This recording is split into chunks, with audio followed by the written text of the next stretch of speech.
Voici la question qu'on m'a posée.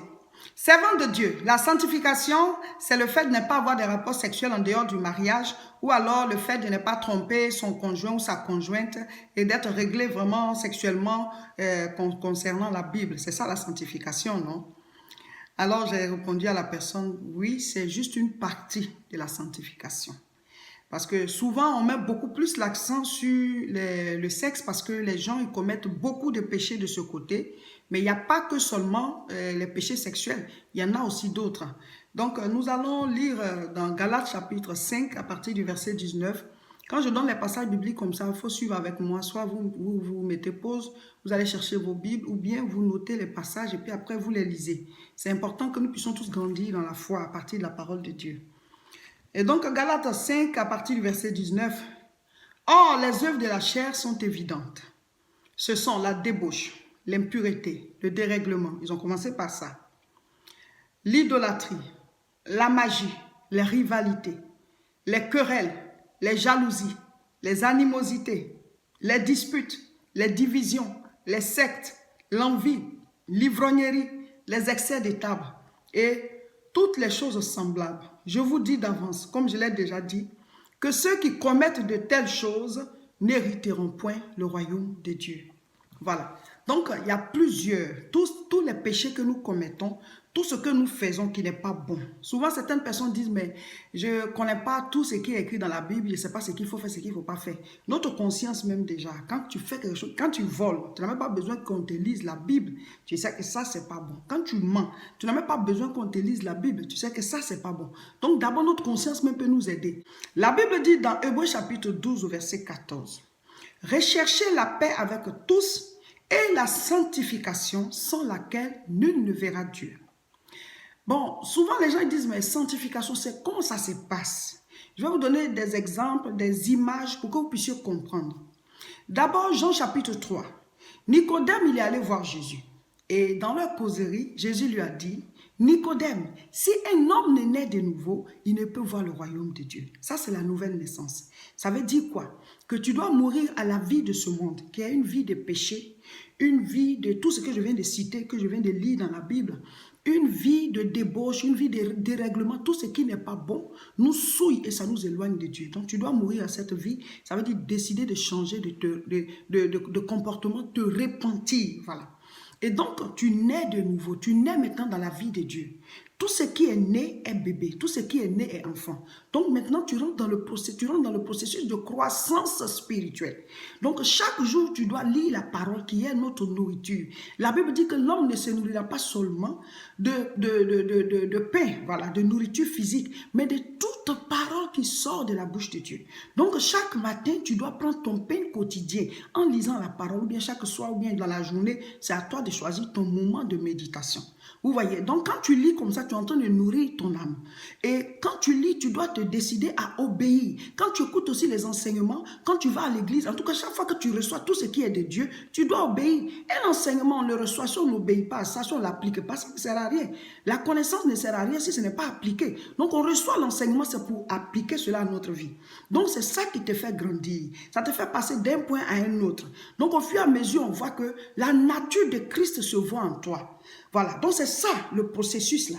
Maintenant, dans notre esprit, quand nous recevons Christ, nous sommes une nouvelle création. La Bible dit on est une nouvelle personne. Donc dans ton esprit, tu es saint.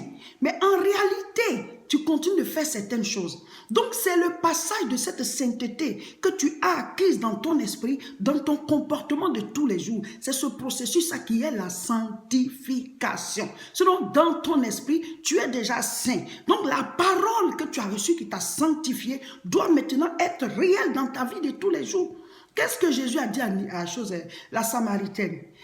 Jean chapitre 4, vous lisez à partir du verset 23. Il dit que Dieu est esprit. Ceux qui l'adorent doivent l'adorer en esprit et en vérité. Donc, en esprit, tu as reçu Christ. Tu es saint en esprit. Mais en vérité, maintenant, on doit avoir cette sainteté.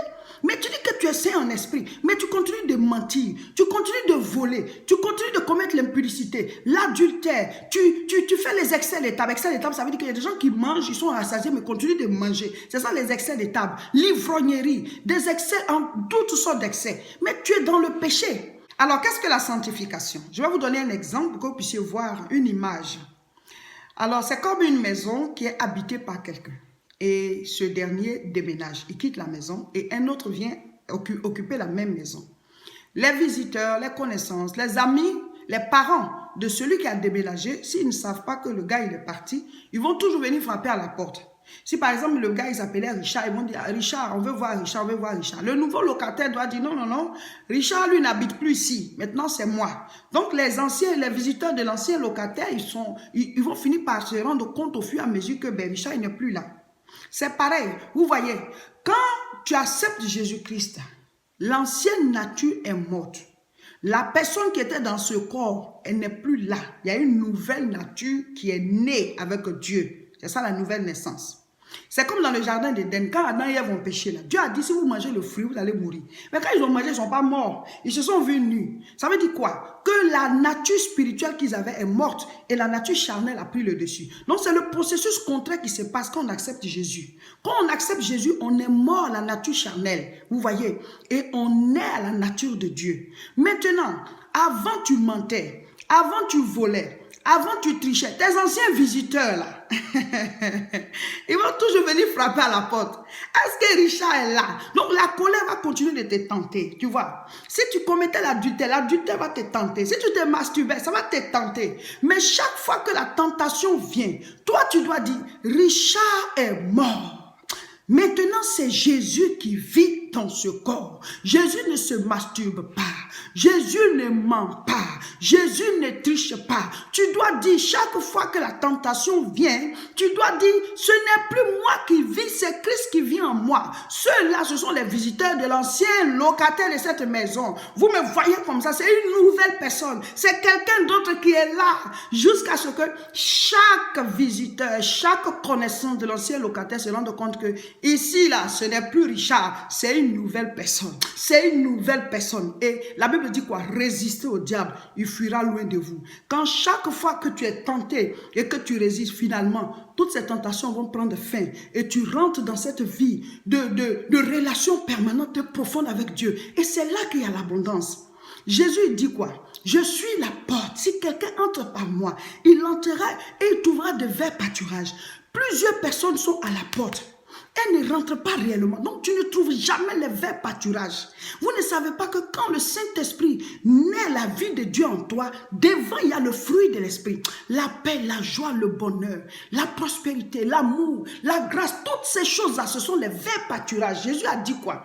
On ne donne pas le pain des enfants aux chiens. Vous voyez? Donc, toutes les grâces qui accompagnent la nature de Dieu, qui accompagnent la nouvelle naissance, le fruit de l'Esprit, les dons de l'Esprit, les bénédictions, tout ça, tu ne rentres pas réellement dedans parce que toi, tu es à la porte. Tu n'as pas fini de naître. Tu nais, tu meurs, tu nais, tu meurs. Donc, c'est pour ça que plusieurs chrétiens sont affligés.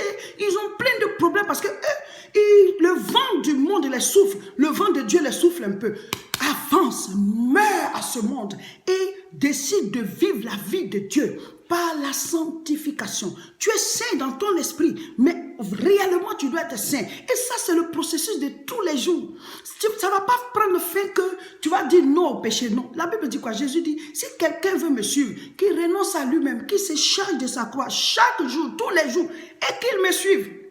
Donc, c'est quelque chose, tu vas renoncer au péché tous les jours, tous les jours. C'est pas qu'à un certain moment, tu s'appliques tenter, non. Mais au fur et à mesure que tu dis non, ta force en Dieu grandit. Parce que Christ est formé en toi. C'est ça. Donc, la sanctification, c'est pas seulement s'éloigner que du sexe en dehors du mariage, mais du sexe, tout ce qui est déchet, péché sexuel. C'est pas ça seulement. Mais il y a des gens, c'est vrai, ils vivent pas dans l'impudicité, mais ils sont très coléreux, de grands menteurs, des voleurs. Ce sont des gens qui sont très méchants, qui sont rancuniers, qui ne pardonnent pas. Mais tout ça, ça peut conduire en enfer. Ce que vous devez aussi savoir, c'est qu'un être humain lui-même ne peut pas vivre la sainteté, la sanctification de lui-même. C'est pas possible. C'est pour ça que Jésus-Christ est venu mourir pour nous. Il n'est pas venu à cause des démons et des maladies et tout. Non, il est venu à cause du péché. Parce que si le péché est brisé, les esprits mauvais, tout ce qui a comme maladie et tout ça n'aura plus d'autorité sur nous. C'est à cause du péché que tout ça a eu l'autorité sur la vie des hommes. Donc Jésus est venu à cause du péché. Donc tu ne peux pas te délivrer toi-même. C'est pour cela que quand tu acceptes Jésus, tu as reçu la force contre le péché. Mais cette force, il faut l'activer chaque jour. Il faut que tu aies une vie de prière. Tu ne peux pas sortir le matin sans prier, sinon tu vas pécher. Tu ne peux pas sortir sans lire la Bible, sinon tu vas pécher. Donc le matin, trouve un temps. Tôt le matin, si tu sais que tu dois aller au travail ou bien tu dois aller faire tes activités, prie avant de sortir, médite la parole de Dieu. Le soir aussi, prie avant de dormir, médite la parole de Dieu. Vous voyez? Donc ça fait que tu es nourri spirituellement. Parce que l'homme ne se nourrit pas seulement de pain, mais de toute parole qui sort de la bouche de Dieu. Tu nourris ton corps, c'est pour ça que tu as de l'énergie. Mais tu dois nourrir ton esprit pour que tu aies de l'énergie spirituelle, pour dire non au péché, pour pouvoir vaincre tout ce qui est autour de toi. Sinon tu vas aller de délivrance en délivrance, il n'y aura rien. Parce que ce qui peut te libérer, c'est l'épée de la parole. La Bible dit sa parole est une épée à double tranchant qui sépare esprit et âme, moi les jointures. C'est cette parole qu'il te faut, mon frère, ma soeur. Donc avec ça, la vie de prière, la méditation de la parole, l'obéissance à cette parole, tu vas vivre ta vie de sanctification. Et dans cette vie de sanctification, alors tu rentres en possession de tout ce qu'il y a comme héritage pour les enfants de Dieu.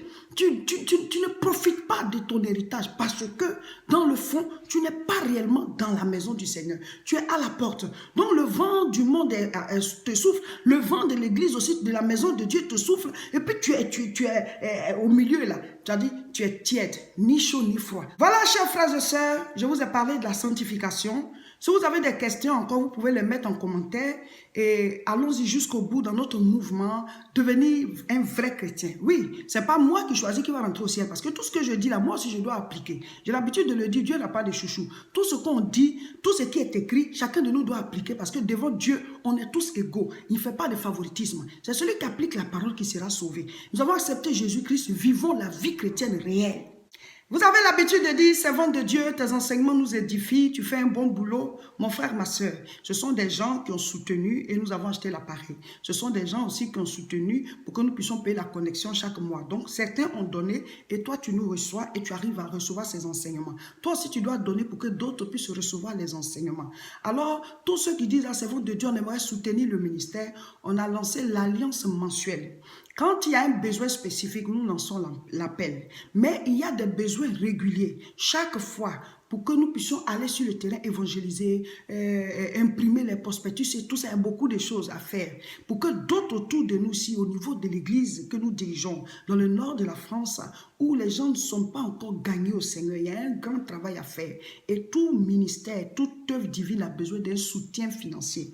Donc, si tu apprécies les enseignements de Maman Seka, vraiment, ça me fait du bien, mais qu'est-ce que tu fais pour que d'autres aussi puissent recevoir cet enseignement? Donc, engage-toi dans l'alliance mensuelle. Mets quelque chose de côté chaque mois, fais-nous venir pour que nous puissions faire l'œuvre de Dieu. Il y en a qui disent, mais on donne, mais est-ce que vraiment ça sert à l'œuvre de Dieu? Mais toi, tu vois mes preuves, non? Qu'est-ce que ça fait dans ton cœur quand tu suis les vidéos?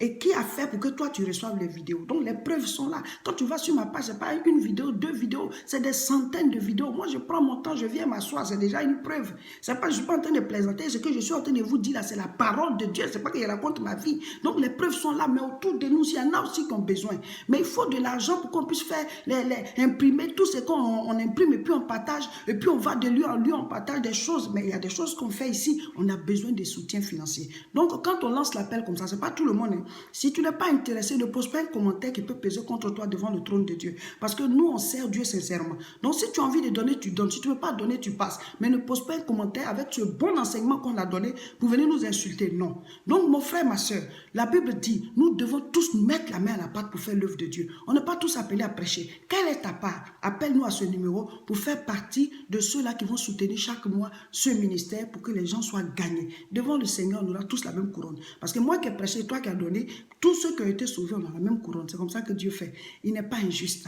N'oubliez pas la croisade de prière du samedi 9 mars à Aubervilliers. L'adresse est 29 rue Sadi Carnot, 93 300. Ce sera un moment puissant. Tous à Aubervilliers, le 9 mars à 14h30. Pour ne rien perdre de tout ce que nous mettons en ligne, abonnez-vous à la chaîne où vous recevez cette vidéo. Si c'est sur YouTube, cliquez sur s'abonner. Et si c'est sur Facebook, cliquez sur j'aime ou bien sur s'abonner. Comme ça, chaque fois qu'on va mettre les vidéos en ligne, vous allez les recevoir. Et surtout, partagez massivement pour aider aussi vos amis.